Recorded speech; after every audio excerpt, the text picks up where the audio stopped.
Today's song is the lyrics are seriously intense. It's a song from the band, or not band. It's a person, I believe. It's a stage name, Everlast. And the song is called "What It's Like." So I know some of you are ears are sensitive to language. This one does have some salty language in it, so there's your salty language alert. So please no mean comments if you're offended by it. But contextually, it works in this song, so I'm not upset about that.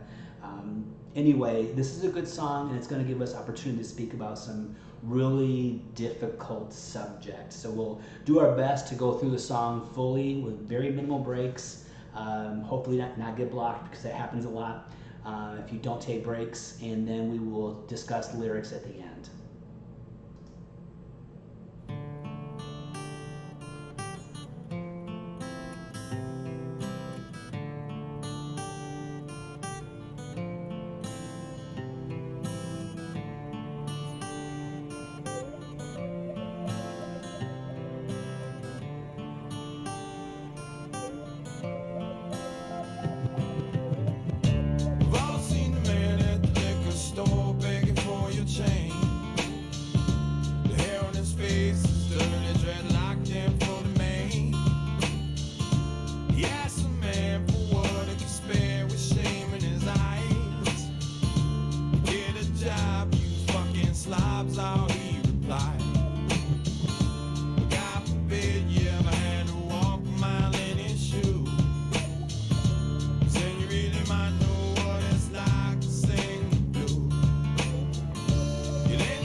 So our first character introduction is the homeless guy at the liquor store. That's character number one in this song.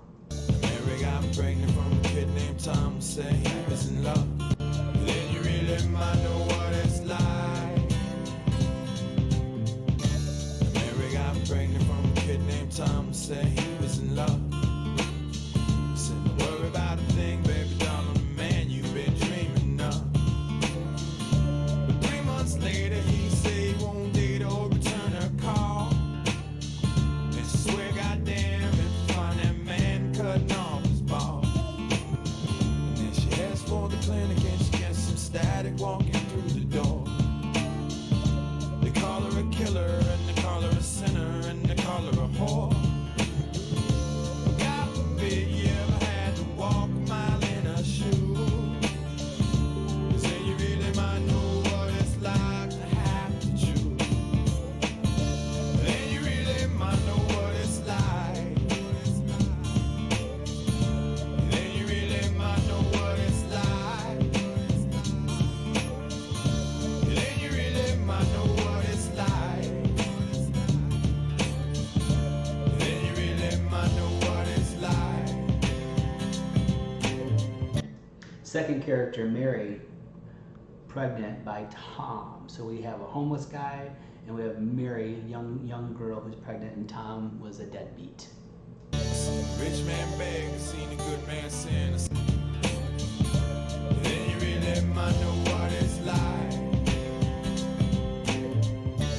Rich man beg, seen a good man sin. I seen a tough man cry. I seen a loser win and a sad man grin. I heard an honest man lie.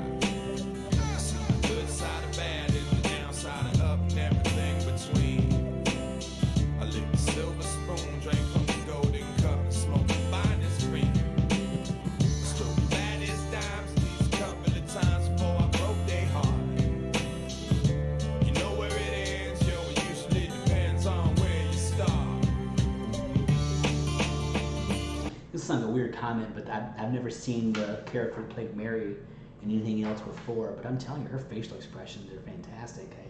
I like to think she has some other acting jobs available, because, man, she is conveying serious emotion in something that's probably really difficult to do. Nice job.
So I'm familiar with a little bit of Everlast only from that song, Shamrocks and Shenanigans. I believe it was the song from House of Pain that he did, and that was a big, a lot different than this. Anyway, the ending scene here with the family, the perfect two kids, you know, blonde hair, white people, looking perfect in their glass house, and everyone outside having problems.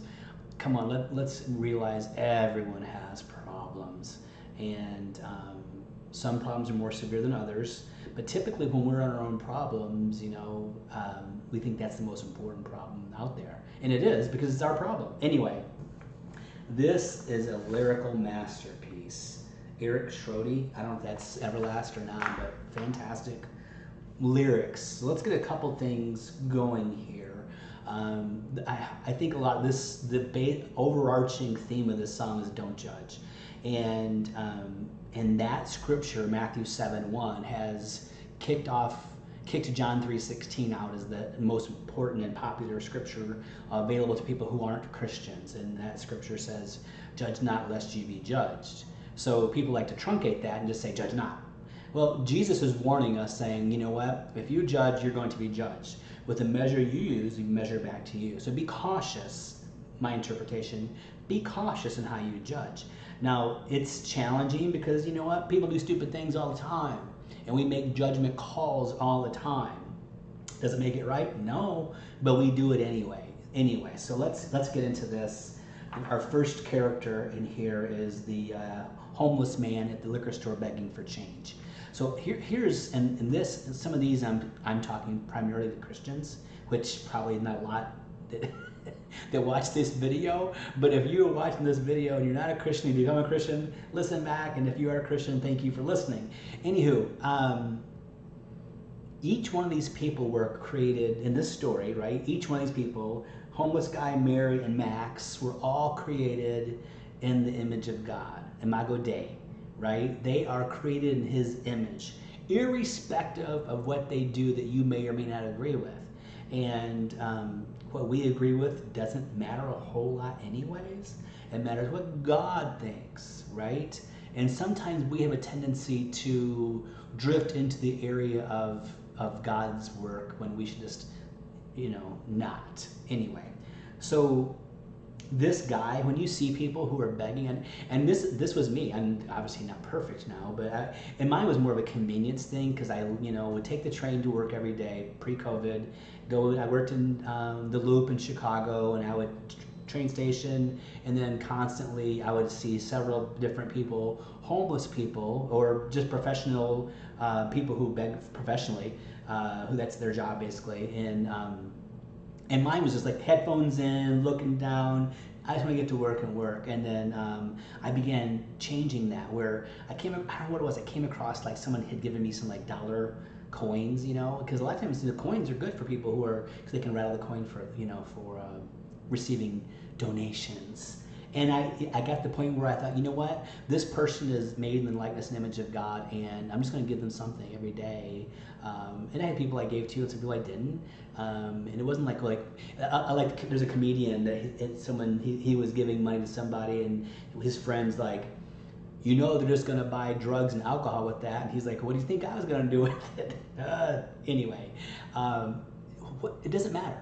I believe that every penny I have is God's anyways. So if I have to give if I give to somebody else, it's not my money, it's God's, right? So anyway, understand when you see people like this that are begging or homeless, and we don't know why they are there.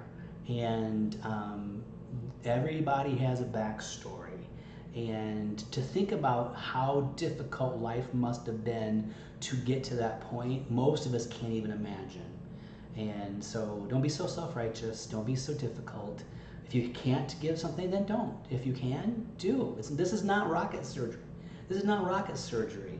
My wife does things where she calls them blessing bags. She has book bags, and she feels like in the summer she would like water and chapstick and postcards with stamps on them, pencils, a Bible, you know, all kinds of little snacky stuff. And you'd be surprised, people aren't expecting stuff like that. And then my daughter, she was so encouraged by it, she started doing it in Knoxville. So yeah, we can be a blessing. Mary, pregnant, Tom, deadbeat. She's going to a clinic for some information. Now it showed Mary big at the end, so maybe in this story Mary kept the baby. This is a big deal here, right? This is a big deal here, and I won't back down on this one at all, because I believe abortion is murder, absolutely. And you can write all the comments you want. You're not going to change my mind on this. But then again, there's a difference here is making abortion illegal, overturning Roe v. Wade, which is not necessarily a bad thing in my opinion, but it won't change it. So it's not that I want abortion to be illegal. I want it to be unthinkable. I want people not to even consider murdering a baby that's not a defenseless human being. So you have basically when a husband or an egg and a sperm get together, DNA is created and just keeps replicating, and it doesn't change any from day one, right? Yeah, so you may have different things but so if the case, my thing is these people who believe you can pull a baby half out of a mother and then shove a syringe in its neck and murder it, and it's half in, half out. These people are murderers, and that's a serious business. But here you have Mary. So this is a weird situation, and we need to do a better job of helping people like this and give them opportunities and options. That's a tough one. You don't have any business calling somebody a sinner, a killer, or a whore when they're walking into a clinic. You just pray for people. You find alternative opportunities for them, and give them support and help them. I have a niece who is her mom, because my brother adopted, and her mom basically, and hopefully I get this story right because she's much older now. But the mom basically was very young, went to the hospital, and did not want to have the baby at all, and not to keep the baby at all. But she didn't consider abortion at all, amazingly. And they called my brother and his wife day one, and they've had her since. And she's like, nope, nothing to do with it. I don't want the baby at all. And they were able to adopt her. She's been part of our family for over a decade now. So there are other options. And then Max was an angry young man, and unfortunately he was married and had kids, but was playing the part of a gangster, and it got caught up with him, and he ran his mouth and got shot. And then a police officer has to show up and give the news to a wife and a young kid. And again, we don't know these situations, and now the wife and the young kid, their whole life is different. So we can do better as Christians helping people like this. We can pray for them, we can love them, we can direct them. I'm not saying don't call sin, because sin is sin, right? And I'm not saying that at all. But we know all these people were created in the image and likeness of God, and they need love and support and prayer. And if this video has been a blessing to you, please like, subscribe, and I'll see you again soon with a new video.